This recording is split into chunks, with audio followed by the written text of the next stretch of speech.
And so don't allow peer pressure to change who you are, cause you to, as I think Giovanni says, disobey your parents because others are doing it and you want to do it. It's not a good idea.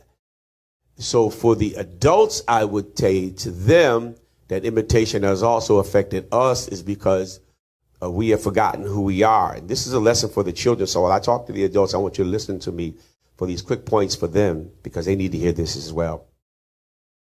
The Lord calls it the void of responsible ministry has happened to our churches because we have forgotten what that is. Responsible ministry is what the church is supposed to be about. It's supposed to be about saving souls and making disciples. That's kind of what responsible ministry is. It has been broken due to what I refer to as overcompensation and mandated fellowships. I'm using big words. That means fellowships that are called for according to Hebrews chapter 10, verse 25, which tells us we should not forsake the assembling of the brethren. And then at caveat said, and so much more as you see that day approaching. Now, what the Bible means by that, for the children in the room, adults do know this, it means as we see the signs of the time coming to pass. Giovanni talked about God controlling the weather, the sun and the rain, and he's exactly right. It's in those ideas that we begin to understand, at least as far as the climate is concerned, that God is coming, because the scriptures say that things would change and that the climate would be different. And so all of what you see happening right now, you were born into a season where perhaps it was already in place, but from our days, we had real Indian summers. It was summer all summer. It was so hot, you was looking for rain. Now you got to run from rain, right? We never had Julys that rained like it rained this past July. It just didn't happen. You were guaranteed in the summer, July in particular, it was going to be hot.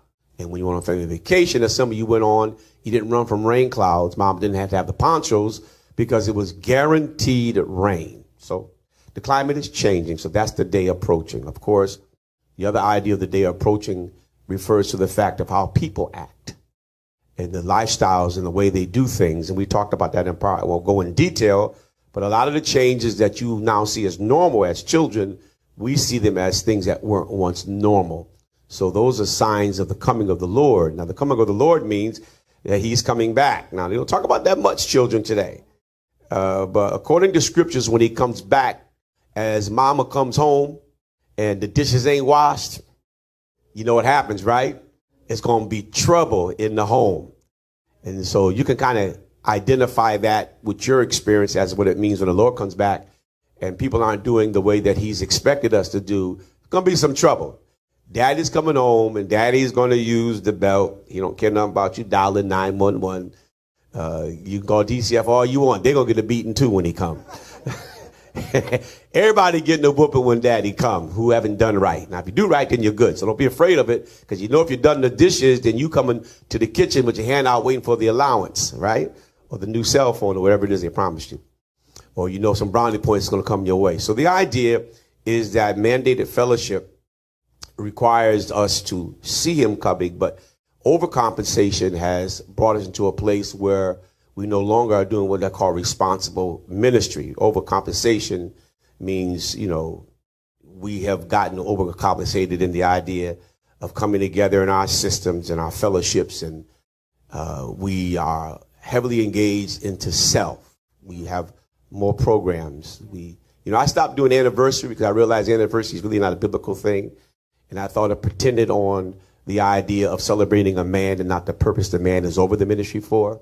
And so I stopped doing that a long time ago. And I was born in those ideas. I was born in church anniversaries. I remember those. Church, we haven't had what's a pastor, right? You notice, right? Church anniversaries, pastors' anniversaries. And whereas I think the honoring is good and the recognition of another year is good, but I think we've gotten a little too far into that now till it becomes a whole year planning for those ideas over the children that we should be making disciples of and the people we should be working for.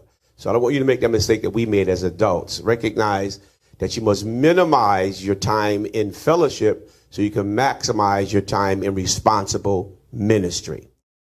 Pardon our interruption of the foregoing content, but you have just concluded a sample viewing of this particular video. If you desire to view the complete video, then head on over to 8stringtv.com. Once you are there, Please click on the video on demand button and navigate your way to the video you would like to view. And don't forget to subscribe to our channel. This will allow you to receive updates on all the events streaming on 8 Strength. Thank you for being a part of the Acklin non-linear viewing experience. 8 String TV, where dreams go to become reality.